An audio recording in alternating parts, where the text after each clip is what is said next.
All right, my friends, I am here today to speak with you about something incredible. This is truly incredible. I have a guest, Derek Sham. He is the founder and CEO of Cosm Medical, which is a company that makes the world's first personalized pessaries. So I am so excited. Derek, can you just say hi? And then I want to share with you how I heard about you. Hi, everybody. Yay, so happy to have you Mhm. here. So I first heard, I think I actually first heard about this company, which you're based in Canada, correct, Derek? Yeah. Yeah. Yeah. So I'm pretty sure that my dear friend Kim Vopney, who's the vagina coach, I'm pretty sure she turned me on to your company. But then I happened to be at Pelvicon, the Pelvicon conference in Yeah. Atlanta, Georgia, and that was a couple years ago. And I saw you guys again, and I thought, okay, there it is again. Like I'm hearing about it in different places. And then randomly, quite recently, I was like, I really want to get this company on my YouTube channel to interview them and talk about their pessaries, their custom pessaries. And totally out of the blue, someone from your company reached out to me like the next day. So I just thought this is perfect time to really connect and talk Yeah. about The this. universe wanted us to connect. So It here we are today. definitely, Yeah. definitely, definitely. Yeah, so I'm so happy to have you here, Derek. And I have to say, I watched your origin story video about your connection with your grandma, Yeah. and it really meant a lot to me to watch that. And I'm gonna link it. So, Derek, I'm sure you're gonna tell us about how this all started and why you created the product. But for Yeah. anyone watching, I'm going to send you next to this video that really is sweet, that talks and shows some images that you might be intrigued by after hearing Derek's story. So please share with us, Derek. I'm going to turn it over to you, really. I want Thanks. to know, yeah, really why you created this product. What was your inspiration? As a bit of a background, I'm a trained biomedical engineer. I've spent time working in cardiology, gastroenterology, urology, and gynecology. And prior to launching Cosm, I had worked for 10 years in the space of urology, gynecology. And during that time, I made a lot of friends that are doctors, whether it's urologists, urogyns, pelvic PTs, nurse continence advisors, et cetera, et cetera. And, essentially when my grandmother faced late stage prolapse, I knew the best doctors in the world and really didn't feel like she got the care that she deserved. And hence, when the last company I worked for got sold, I was, looking for the next mission and actually came up with this idea, and decided to jump in while taking a sabbatical on a beach in Bali. It was one of those situations where I had the opportunity to become an expat and do other things. But the next morning I woke up and I was, just started drafting a patent on a napkin and then, came home to with the intent that, one of the key frustrations that I had, um, when my grandmother was going through her journey was that, I really couldn't get any form of clear data and a way to personalize her care. And hence thinking through, looking at the world as it is and the different body parts, I think gynecology is the only orifice left that doesn't have custom devices, and as you know, the pelvic floor and all adjacent organs are incredibly complex. So Mhm. how do we advance care towards precision for something that's personalized towards a woman's unique body and needs, So Yeah. Oh, there's so many things on what you just said that I want to drop in on. First, I love that you were, in Bali when this idea dropped in. And I find that my best ideas, my most inspired ideas come when I'm relaxed in the shower or on a walk, yeah, just out of the daily grind. So this is a very inspired idea. And I know that, your grandmother had a journey that, if I remember correctly, she was in a situation where she couldn't go back to her independent living situation, partially because of her pelvic floor issues and yeah, prolapse, correct? Yeah. yeah. And it was a situation where, actually when I first heard of it, I was actually in a board meeting in Boston and my mom was calling me nonstop and which she never does. And I was literally, as soon as I got out of the meeting, I called. I'm like, is everything okay? Are you and dad? Like, what's going on? Yeah. Right. And she's like, well, I'm at grandma's house. and she's lying on the bathroom, can't get up. I'm like, why are you calling me? I'm an engineer, I'm not a doctor. Like, get her care. Well, and she's like, well, it has something to do with your work, like it's Yeah. something's, you know, uh, Yeah. normal down there. Yeah. And essentially, we had a conversation, figured out it was prolapse, and I'm like, look, like, let's get her some referrals. She ended up seeing four separate clinicians to Mm, try to, get this resolved. She wasn't an ideal candidate for surgery, obviously, and ended up developing urosepsis because of mm, arguably the prolapse. So, and mm. that is a very slippery slope Yeah. for somebody, in the later years of their life. And for me, I think part of why it stewed in my brain a lot was because literally my family moved to Canada from Hong Kong. Like this is the grandma that took care of me and fed me for a few years while my parents were getting established. So we have like a super close connection and yeah, Yeah. yeah. And Yeah.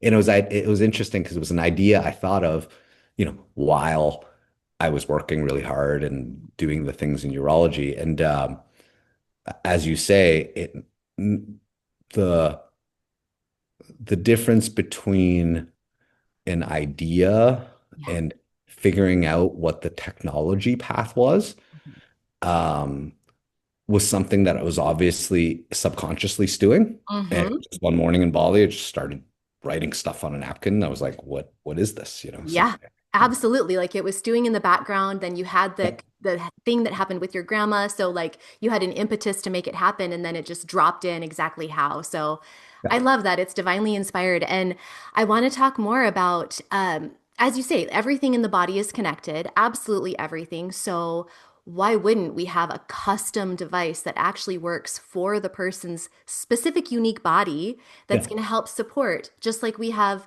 other orthotic devices, like we yeah, have inserts for your shoes, we have other things, we have sports bras to keep your your breasts in place when you're working out. Why yeah, do we not have things to keep our pelvic organs in place through life? So yeah. I love that you are making that whole body connection. Everything is connected. And why don't we have something for the pelvic floor that's custom? Can you tell us a little more about how the product works and what makes it custom? Yeah. So right now, we're actually in the last year the first Health Canada and FDA cleared device for as a custom pessary. So we can now make up to about 10 million variations of current standard pessary shapes. 10 million variations. 10 million variations. And 10 how the million. variations work. So the most popular, most common pessary out there is a ring pessary. So clinicians now can decide what type of material to use. We have an uber soft silicone versus a regular silicone, similar to other manufacturers. And they can go online and adjust the length, the width, and the thickness of the device based upon the amount of support, the amount of ease of insertion and removal, the specific fit and geometry of a woman's cavity and pelvic floor, based upon their needs.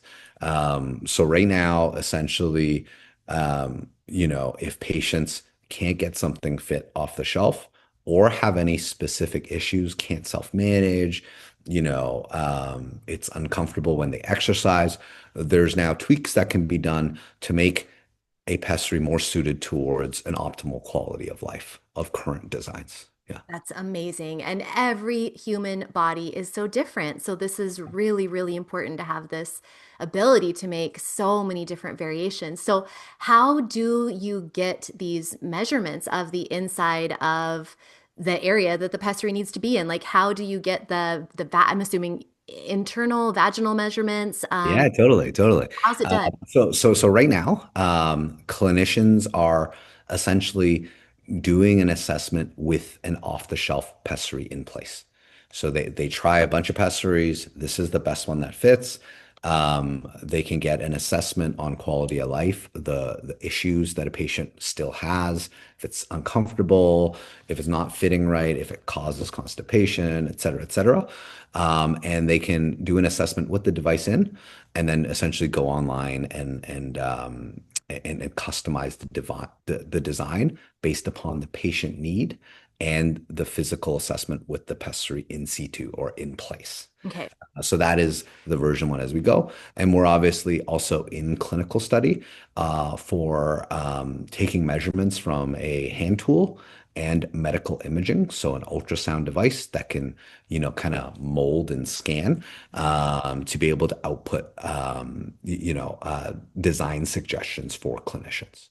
Okay, that's what I was wondering if there was some kind of scanner that is being used. So that's currently being developed then. It's not currently being Yeah. used in practice. Okay. Yeah, yeah, Okay. yeah. It's currently being developed, and we're, collaborating with, clinicians across North America and Europe, Mhm. a few in Asia, to really kind of think about, how do we advance, like, in the world of kind of like AI and Mhm. computational models, Mhm. garbage in, garbage out. So Mhm. how do we improve the standard of care of quantifying um, physiology and anatomy and biomechanics in the space so that we can drive towards precision? And you know, I think one of the things we talked about earlier is like, why doesn't this already exist? Because that was in my head Yeah. when we started, and you can look at the vagina is obviously, comparing it to, for instance, Invisalign.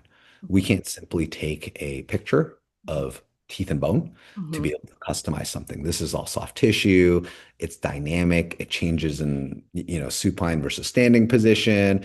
Soft tissue also, the dynamics change based upon the time of the month, Mhm. based upon a variety of different factors.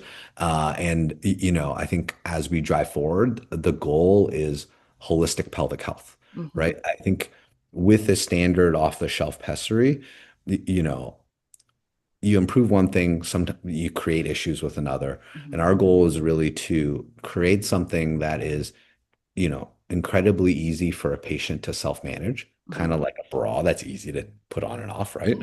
Mhm. And also in parallel, really think about the fact that it's not just about prolapse. The vaginal health can be looked at as sexual, reproductive, and prolapse as a holistic vaginal health. Mhm. Then there's also urinary and colorectal health. How Mhm. do we think about, the balance between incontinence versus urinary retention or constipation? Mhm. And with standard pessaries, a lot of patients face challenges with constipation, incontinence. These things are correlated. Mhm. Yeah, And so how does this work as far as can you take me through? Let's yeah. pretend like I'm a patient. I'm coming for a fitting to get one of your customized devices because my understanding then is that I'm using in various positions one of your kind of models, and then from there we make tweaks and adjustments based on my specific body, correct? Bingo. Yeah. And So, you can use essentially, we have approved the ability to manufacture a variety of ring pessaries, cubes, gale horns, and marlins. So kind of like the standard pessary range. And we can customize them based upon a precision of about a millimeter each. And current standard pessaries really, really only come in, let's say, um, circular or like full cube shape, mhm, versus these ones can be ordered based upon length, width, and thickness, mhm. and everything can be customized. So how it works is if you can't get fit or a standard pessary is not comfortable enough, Yeah. the clinician can do an assessment and see if personalization could be a good approach. Okay. Another way that patients come in is, we actually have our first patient in Canada that's ordered their second. They have one for regular day-to-day activities, and they're buying their second one as their plan for 2026 is to run a marathon. Okay. Obviously, there needs to be a sports bra mode, something Yeah. that's a little more supportive Mhm. for the intense physical activity that that wearing a pessary or a gynethotic has enabled her to be able to get back into. So, Okay. And so really the custom pessaries, when somebody is a candidate for a custom fit, they need something special and different for their body. yeah. It's then personally 3D printed for them, correct?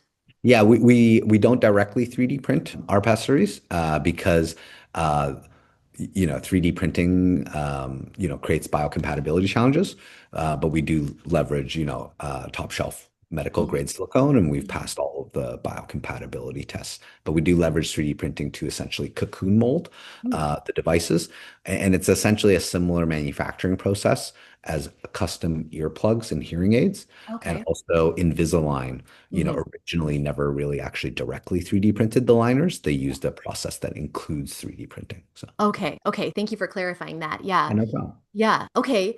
This is so fascinating. So tell me about different types. I always get questions from clients who are wondering about different types of prolapses. So we have our Yeah. cystocele, our uterine prolapse, rectocele.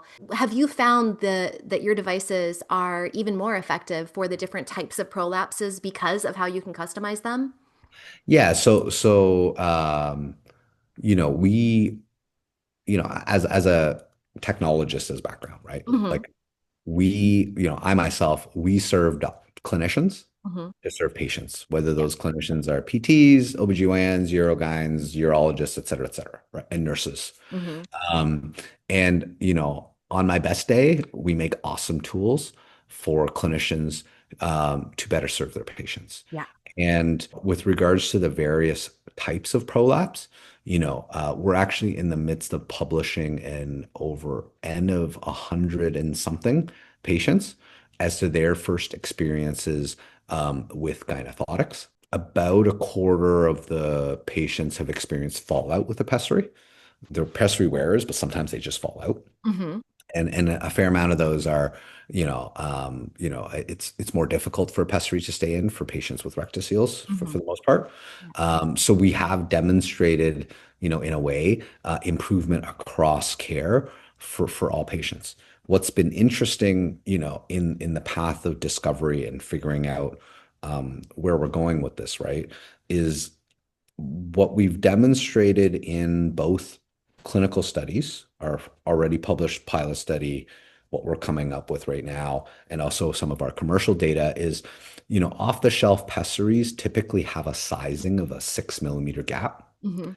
And what we've clearly demonstrated is that for gynecology, for pessaries, about 1 to 2 millimeters matters. Yeah. Patients can feel a 1 to 2 millimeter difference, Yeah.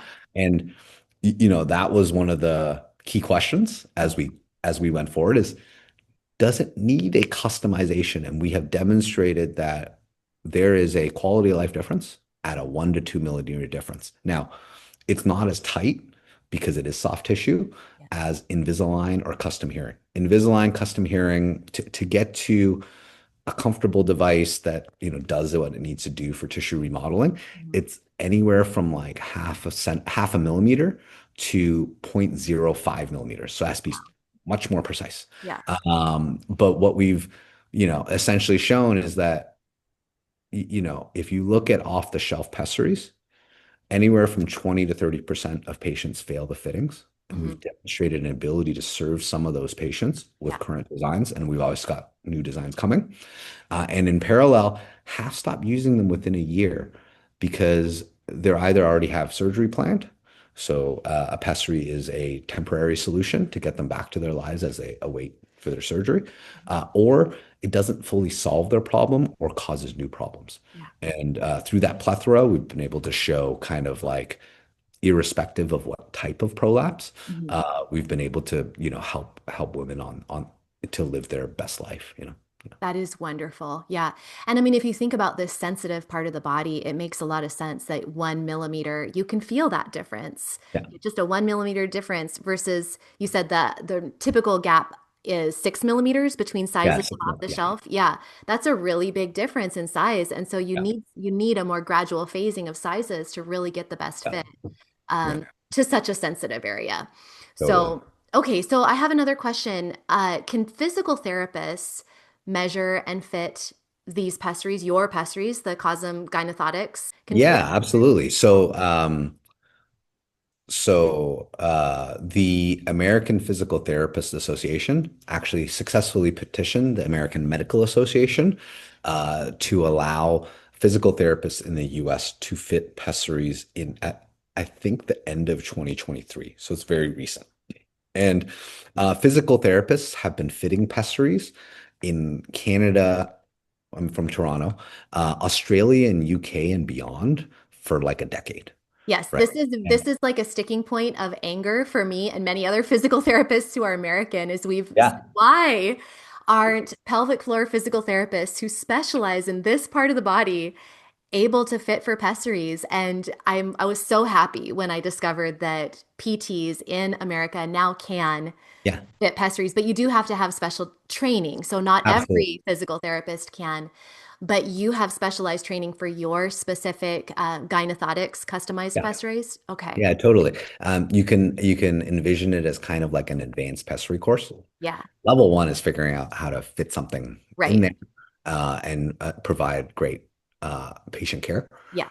Level two is then how do you do an assessment with the device in and begin designing devices individualized towards not just your patient's physiology, but also their specific needs. Because, some patients want something extra supportive because they're extremely physically active. Some patients really want something that's uber soft that is more comfortable to insert and remove. So Mhm. there's variability in patient usage and needs. I'm really grateful to be partnered with actually Cara McDougall, who's a PT in Canada and the owner of the Toronto Pessary Clinic.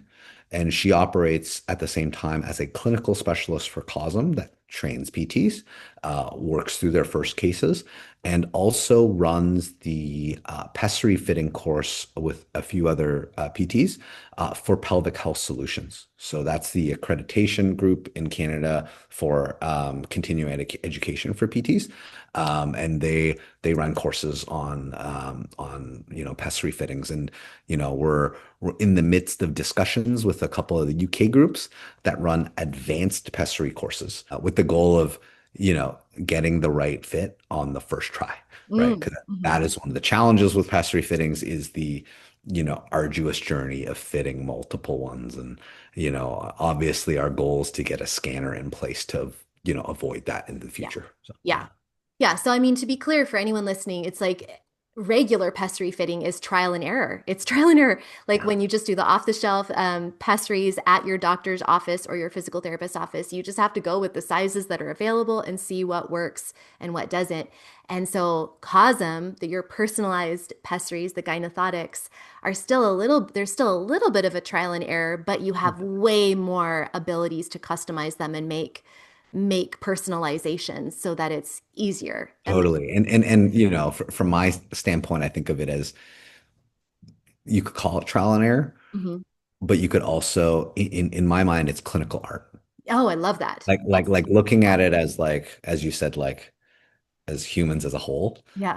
there's an art to being a clinician. Yeah. It's something AI will never replace, Right. right? And I think, you know, um, as new PTs begin fitting pessaries, it might take them, 4 to 6 tries to find the right one. Mhm. But, looking at an advanced pessary course, a super experienced clinician Yeah. can get to that, first fitting success Yeah. much higher than somebody new doing it. And that's part of the clinical art, Yeah. so Oh, I love that yeah, reframe. And it's true. And yeah, it just sounds like there's so much nuance to pessary fitting anyway. And totally. you are allowing that nuance to kind of come out and like you can work with it now. There is nuance. And now we can work with it because we have so many options through your company to make a Yeah, really personalized fit. And I love that you're like, yeah, we're getting better and better at this, better and better at training people. People will get better and better at knowing what's going to work with their clients. yeah, And it'll be easier to have a success on a first try. yeah, totally. And I think that's like, looking at like, the world at large and like computational models and AI. I think, we've obviously, well, there's 4 PhDs on our team that work on the science side of things. And what's super interesting, I think, is like as we advance trial and error to clinical art, from clinical art to data-driven personalization, Mhm. um, we are literally partnered with some of the highest volume and also world leaders in this space to really kind of train our data, right? As you said, this is incredibly nuanced Yeah. and So is, for instance, driving, Yeah. right? Yeah. So with like Tesla, for instance, to be able to eventually, and all the other, car manufacturers trying to get to an automated driving car, right? They need millions of miles, Yeah. and for us, the beauty of data-driven personalization versus, um, you could say like clinical art, is that data-driven personalization, if one patient, their nuanced design helps them and makes a difference, that actually helps a future patient later on, because that the learning from that art and that success isn't limited to that one clinician, Yeah. because it gets fed into a larger algorithm that then coalesces nuance, right? Mhm. So that's kind of the exciting piece, of like bringing this and centralizing data and driving towards precision, so. Yeah, it's so exciting. This really is the future. I know this is the future of pessary care and for many people, their pelvic care, the real peak experience of their pelvic care is often getting the right pessary. It can make such a powerful difference in people's Absolutely. lives. Yeah. Absolutely. Yeah. Yeah. So now where is this available currently? What markets? And Yeah, so we are actually we've been commercial for the last year in Canada, and we got FDA clearance. And with the actually U.S. government shutdown now over as of a few days ago, we are going to be onboarding our first sites in the next 3 months. So this will be available at select clinics across the U.S.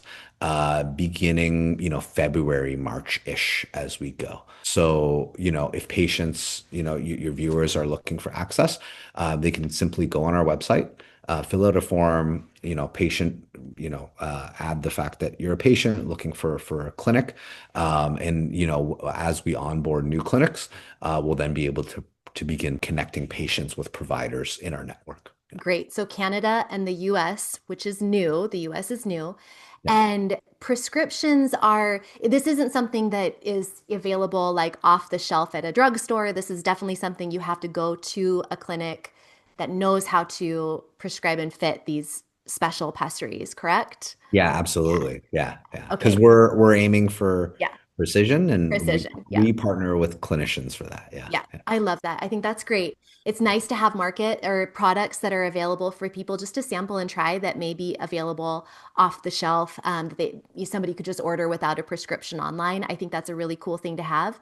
But this customized fitting is a really incredible next step, especially if someone has tried a product that they can just purchase off the internet and they're like, gosh, I really love that feel of support, but I want something that's going to be more comfortable, then your product is perfect. Or if you Yeah, just want to go absolutely. straight to the perfect product for you, then your product is perfect. Yeah. Yeah. Thank you. Yeah, it's been an exciting journey, like partnering with some great clinicians Yeah, also that, love what we're doing, So yeah. for sure. Yeah. And a quick question about tissue remodeling. I know you and I, before we got on the call, had been talking about using pessaries and the way they can be helpful for people who are, recovering from giving birth, or, Yeah.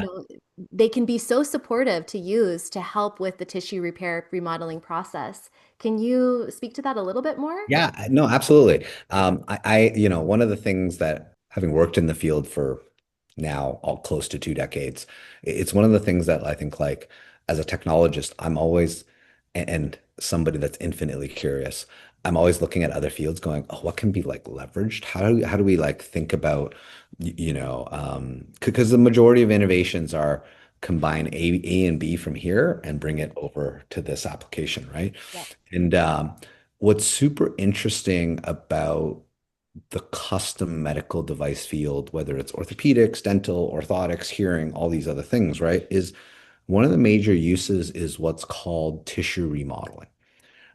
Tissue remodeling is using a mechanical device to help to remodel tissue to improve a patient's quality of life. So you can look at Invisalign, for instance, mechanical device remodels teeth for aesthetics. And in orthopedics, uh, casts, custom casts, sockets, braces are used to remodel tissue after surgery. So we are partnered with some leaders in both the PT and urogynecology world to pursue tissue remodeling to help women recover from childbirth and surgery in this space. We have our first results coming in shortly from our first study around post-surgical tissue remodeling. So, you know, many of your listeners probably know about transvaginal mesh, prolapse repair, all the issues there. The most popular surgery being done right now in the US and across the world is what's known as native tissue repair for Mhm. prolapse. So Mhm. it's taking a ligament from the leg, using it to hold different components up with a surgery. Now, this from published research has about a 50% 5-year recurrence rate, meaning that it's less risky than mesh, but it's less durable. And what we're, in clinical study for is applying a newly designed device specifically to help support the tissue and improve, hopefully, the outcome of native tissue repair. Now, you can think of it in a very simplistic way as kind of like in orthopedics, if you break your arm, plates and screws, you wear a cast for the first couple months. It's that. Yeah. That's like an immobilization tissue support technology to help the tissue heal itself better. Now, so that's how we think Gynethotics can help in combination with improved surgical outcomes. Now, for postpartum, essentially 1 in 4 women that go through that are becoming new moms experience prolapse and or incontinence or pelvic floor disorders at about 6-week discharge from an OBGYN. And they're typically referred to physical therapy, which helps remodel tissue. And what we anticipate is a newly designed gynecological prosthetic customized towards that patient's healing and whatnot, combined with physical therapy, will improve the recovery process. Um, Number one, hopefully to improve symptoms, get women back to their lives and whatnot, faster and earlier, because I think like the challenges that women face after becoming a mom, like the pelvic floor issues that occur are the last thing that they need, right? So how do we get them focused and in a better quality of life so they can manage becoming a new mom?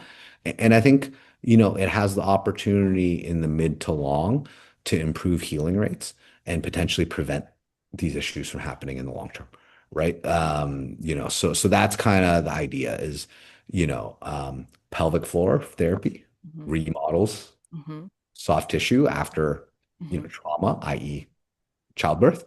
Our team and our advisors believe that with a custom supportive device combined with physical therapy, the healing rate should be faster and better. I think this is amazing. It makes so much sense.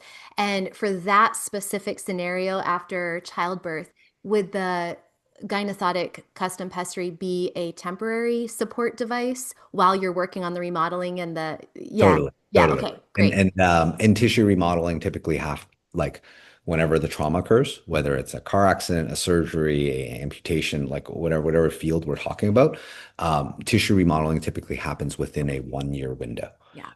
where different biological processes happen. So hmm This is incredible. I am so happy that we chatted. I learned so much about your product, and I've been talking about it with people and telling people that it's available, but I know so much more about it now after speaking with you. And I'm really excited for you and the future of pessaries and pelvic care. And I have to ask you, Derek, when yeah. you were a little boy, did you think you'd be working in this field of pessaries and pelvic health? No. And what's interesting, so that's a funny piece. It's like when I worked in urology, did I, previous to launching Cosm, did I expect that I would spend a decade becoming an expert on technologies for penises, vaginas, and assholes? No, No, probably no, not. not probably not, right? And I think with the economy where it is, startup life, women's health in the US and all that stuff politically that's going on, Yeah. um, I'm like even more centered on the fact that I think like in a way, the combination of my work history and the network of clinicians, cool technologists that I've been able to build relationships with, alongside what happened to my grandmother, puts me on a unique path. Mhm, Some might call it a calling, mhm, to like actually make and lead a change in this. So in some ways, I try to ground myself on the fact that, hey, like in a way, my mission is to convert what happened to my grandmother to a platform that helps a million lives and brings precision into this field. And in another way, like essentially, I'm like trying to fix something that is the root reason why I am in this world, i.e., if me and my mom and mhm. my aunts and uncles were never born, my grandmother wouldn't have had this issue. Yeah, yeah. So it's like kind of like a full circle kind of like thing. Wow. Yeah. So it's been that's like Oh, it's a great grounding thought on when yeah. tough times inevitably happen. So yeah. Yeah. Oh my gosh. Really a personal journey for you. And Yeah. I appreciate you doing this and being brave and waving the flag and being precise with what you're doing because it's going to make a difference in so many people's lives. So, yeah. Thank you, Dr. Bree. Yeah. I really appreciate you kind of like increasing the access to Yeah. this Yeah. hard topics to talk about, and awareness, curiosity are kind of what drives change in our world. So I really appreciate what you do. So. Yeah. Thank you so much. Is there any final, like one last thing that we didn't talk about or I didn't ask you that you'd like to share? No, yeah, like if you have any viewers that are interested to learn more about us, come visit our website. If you're a pessary patient looking for better care, feel free to fill out a form online. My team will field it as much as we can, and we will do our best to try to help you on your journey. So yeah, thank you. Perfect. And I will put links in the video description. And so anyone who's watching this on YouTube, just expand the video description and all the links you'll need are in there, including the video of the origin story of Cosm that has pictures of Derek's grandma and just a really sweet story. So, and also other interviews with real women who have used the product and have benefited. Thank you again, Derek, for spending some time with us today. And I really appreciate you. Thank See you. you later. Appreciate you, Dr. Bree. Okay, bye. See ya.